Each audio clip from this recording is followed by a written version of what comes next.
自古以嚟，皇帝可以活到稀有之年，少之又少。乾隆80歲，更係鳳毛麟角，只有梁武帝、元世祖同宋高宗3位皇帝。乾隆80大壽，任命和珅同埋工部尚書金簡為壽辰慶典嘅負責人，並且叮囑朕嘅萬壽慶典要隆重，但係唔可以開支過大，去咗不必要嘅繁文縟節，盡量節省開支，勿要鋪張浪費。和珅就同乾隆講：皇上日理萬機，為國操勞，而今我大清民盛國強，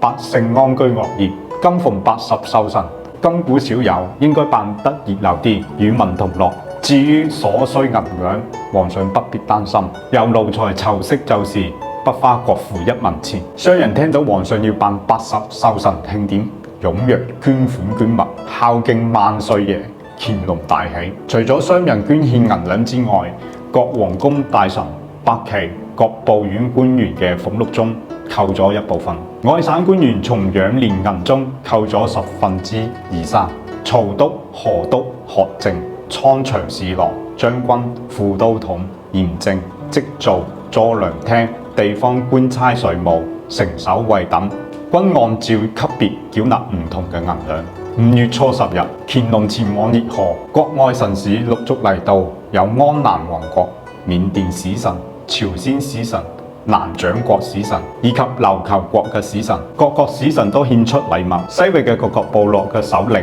親自嚟，或者派使臣過嚟向乾隆祝壽，而和珅代皇上一一接見。四面八方嘅進禮如山般湧來，都係奇珍異寶。對於大清陶瓷藝術家乾隆嚟講，呢個係展示佢作品非常之好嘅機會。